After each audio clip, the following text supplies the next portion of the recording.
Hello, hello. It is Celeste on the Sales Edge podcast, and today I'm joined by Ben Miles. I will have him introduce himself in a second, but I'm so excited. This is a little bit different of an episode in that we are talking with someone who is in an active seller seat, like in the day-to-day, the thick of it all, on giving us some tips on what makes him successful that our sales leadership should listen up to because it's probably going to go against what some of your sellers are telling you. So Ben, give us a little intro. And I will say, Ben and I met through Gap Selling. So when I went through my training certification, Ben was our star student. He raised his hand and went through the buyer's journey exercise, which can be really difficult, but it is a great exercise for those that are in the class to understand, whoa, our buyer doesn't want to be sold to, right? There's a reason why they're buying, and it's usually a lot of layers deeper than we think. So Ben, give us a little intro about you. Well, thank you, Celeste. I appreciate the warm welcome. I love that class, and I recommend it to anybody that has the time to take it. I'm an account executive.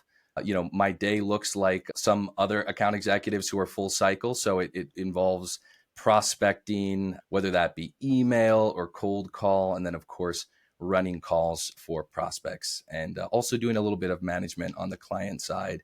We joked around a lot when Ben was in the class because his major purchase was a car. So we were diving into the reasons behind him purchasing a car. And what really stood out is how Ben embraced problem-centric selling. So a lot of teams, and if you're listening, if your team struggles with this as well, they are not alone, are product focused. We see this all the time. Let me try to sell you something. Let me put myself before you. And Ben really honed in on this concept of, oh shit, I need to know what problems I'm selling to before I get on a call. So Ben, I always ask guests, and I want to hear it because I think this is what makes you this freaking unicorn.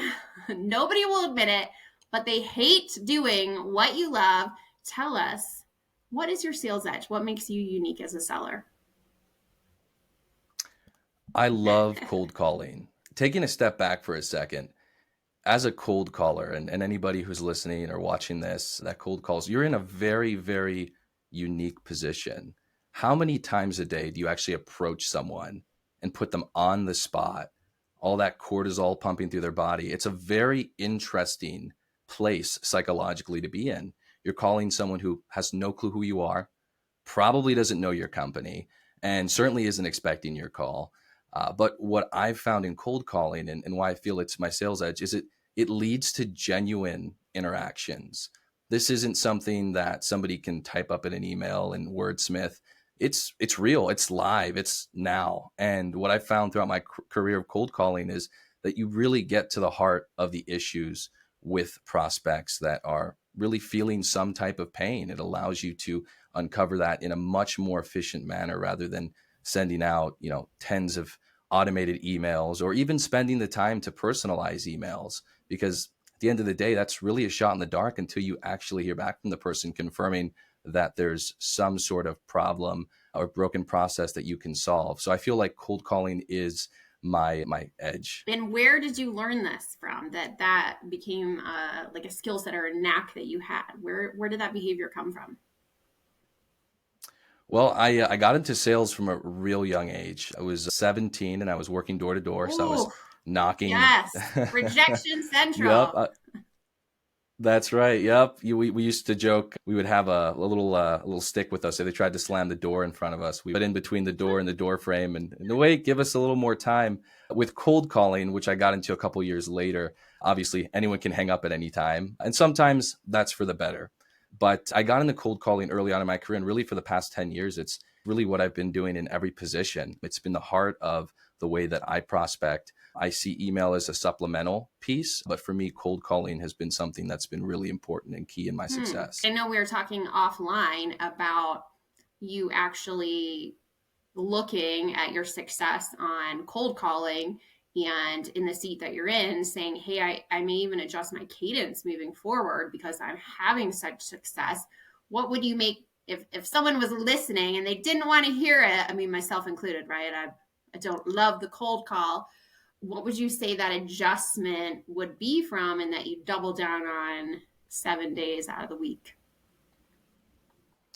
Well, I feel like when you're typing up emails, as great as it is to be able to sit back and really get a clear mind and think through exactly the way that you want to position a message, whether that be one-to-one in a personalized email or a personalized message of any form, whether that even be over text message or in a cadence where it's automated, I feel like there's a lot of time committing to someone who may or may not actually respond to you.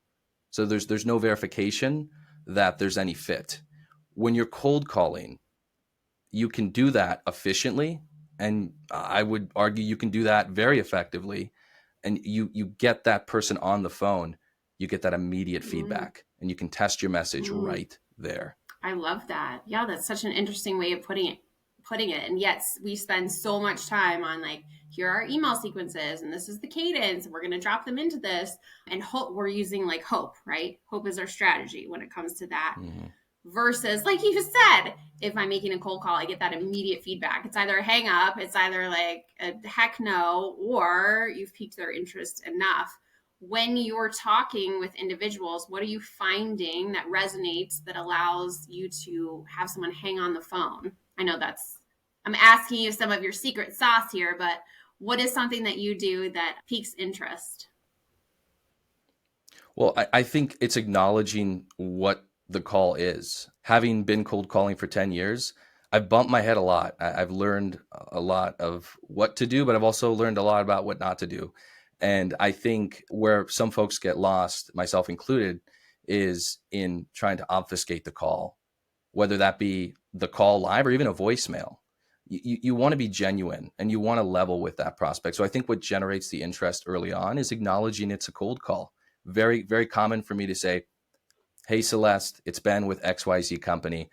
We've never spoken before, and this is a cold call. I was just hoping to get 27 seconds of your time and see if it makes sense to discuss it beyond that point." And what I've found is folks appreciate that. In fact, oftentimes I'll get thanked for the way that I Mm. approach the call, because there's a lot of questions swirling in their head when they're getting a call from a number that they don't recognize. Then they hear a name that they don't recognize, and then they hear a company name that they don't recognize. It is right there, fight or flight on that call. And that's a little bit about what I was talking about earlier when I said it's very unique what we do as cold callers. You're putting people in fight or flight. So my goal, and what I think brings folks, is to immediately acknowledge it's a cold call. We've not spoken before, but you want to let them know that you're not the salesperson that's going to sit there and keep them tied up. That's why I drop in the 27 Oh, I love seconds. that too. And I will say, for any of you who's listening to audio, I can see why people are like, yes, I will listen to this. You have that voice for the phone as well. So I'm sure that how it's like that radio voice, right? Where you're like, yes, tell me more. So I do not have that voice. So I can see how people are like, oh yeah, Ben, I'll give you those 27 seconds. Interesting.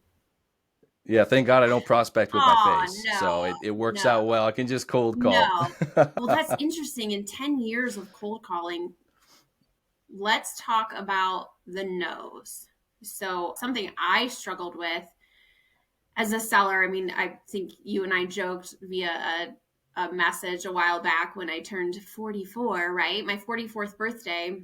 I had a tough time up even through earlier this year of the rejection and taking rejection personally. And I don't know what it was.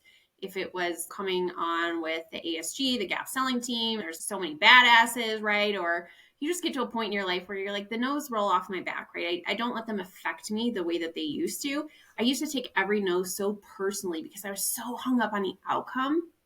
And I'd love to know from you, 10 years in, when you get a rejection, when you get a no, how did you overcome that and not let it like stop you in your tracks and allow you to keep going?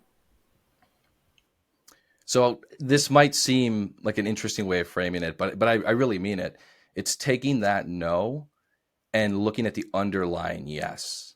The underlying yes to that no is them saying, yes, you have my permission to find someone who has a problem that you can Mm, solve. So when I get that no, as a human, of course, there's a degree of disappointment. We don't want that.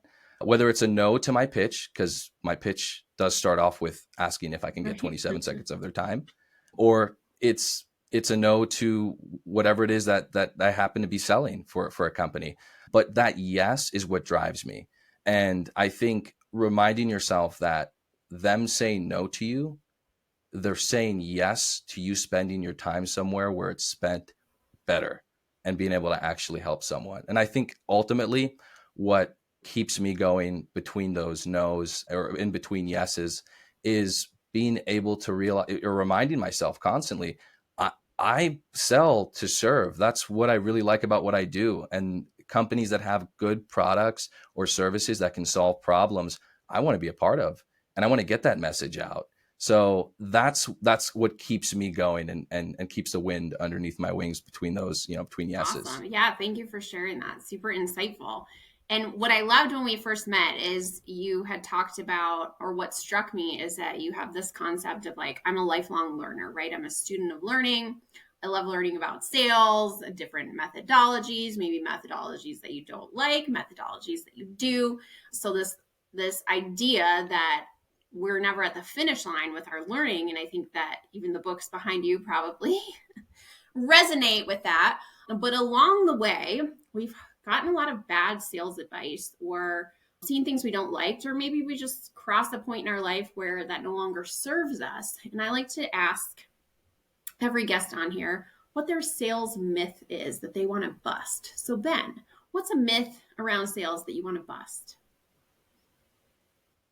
That that everybody has to see the light. The truth is, when we're calling or emailing or in any sort of a sales interaction, as a salesperson, we're taught to be hyper accountable. And I think that's a great thing. And that's bled into my personal life. But I think it's important to remind ourselves that we can't help everybody, whether the person has a broken process that our solution can solve for, or they don't. It at a certain point, you have to know when to move on. So I think you can get in a cycle of trying to make something work that's not going to work. If you cold call that prospect, which is why I love cold calling so much, is you really can get to the heart of the matter pretty quickly. In fact, one of my favorite opening lines for a company I previously sold for was to really hit on the 3 business problems that we solved for. And I would just say, look, we help, so-and-so with problems that they're facing that are like this, or this. Are any of those something that your team's facing? No. Great. Have a nice day. I can't help you, but I wish you the best. And the goal there is to not put yourself in a position where you're trying to say, well, maybe we can make it work. We're a salesperson. We're supposed to grease our hair back and just make things work. That's not always the case. And I think that's a big sales myth that I think needs to be busted. Yeah, definitely. And I think you hit on something there, right? There's that immediate, no, you can't help me. No, I'm not interested, versus when we send emails out into oblivion and we're like, we don't know because they're not telling us, so we'll keep trying, which probably goes back to that movie with like Will Smith, right? How he was like so great on the phone because he learned those nuances of, if I don't hang up the phone, if I just press it, I'm able to get in more dials, right? The more times you're getting to that no, it's probably getting you to that yes quicker than sitting back and thinking about it and the strategy and what did this person say, and now they gave me a no, etc. So you built a suit of armor around that. Well, Ben, any parting words before we leave the podcast on how, really we like to look at sales leadership often isn't in tune with what is happening in the day-to-day, right? In the trenches. What's working, what's not, what's working for some person, somebody may not work for somebody else. And for all of those team members who are telling their VP of sales or CRO, like, cold calling is dead, give us some final thoughts on why you believe cold calling is a skill that still needs to be mastered. I really believe that it is the most efficient way to fill your pipeline. And I feel like if you do it right, you can accelerate your sales cycle. You're spending your time with folks who quite literally picked up the phone, stayed on the call. You were able to ask the most important questions and ultimately determine if the pain or problem that they're facing as an organization is something that your company can help with. And when I started to pitch that way, I had a number of prospects where I didn't even have to close them on the cold call and ask them for a time to meet. They asked me. And when we met for the meeting, my colleague asked, what made you take the call today? And it was Ben understood the challenges that we were facing because I offered up those pains on the front end of the call. So cold calling is not dead. It's a way to make things more efficient and bring in the kinds of buyers who are actually going to buy, even if that means saying bye to some of them and hearing some Yeah. no's. Excellent. Well, thank you so much for sharing that. Again, it's pretty rare that people are speaking up about cold calling is not dead. Obviously on LinkedIn, there are a lot of people who are talking about cold calling done right. And I think you've laid out some great examples of when done properly and you're armed with the problem information and you're speaking to that and you're like asking for permission and you're telling people why you're there, right? There's nothing worse as a human being of not knowing what's going to happen when you're in a situation, right? And you go into a doctor's office for a procedure. Like, this is why you feel a level of comfort when someone walks you through what's going to happen. And it's no different in sales. Like, people want to be disarmed and have an understanding so that they hear you out. But if you just come out the gate with it, usually the defenses are up. So I appreciate you sharing that. And please connect with Ben on LinkedIn as he shares information on cold calling. Or if you want some tips on the side, definitely DM Ben on like, hey man, I need some cold calling help. Can you go over what you say one more time so it can help you or your team have success? So I appreciate you being here, and we'll see you on LinkedIn. Thank you, Celeste. Thanks for having me. All right, awesome. You did so great. Woo.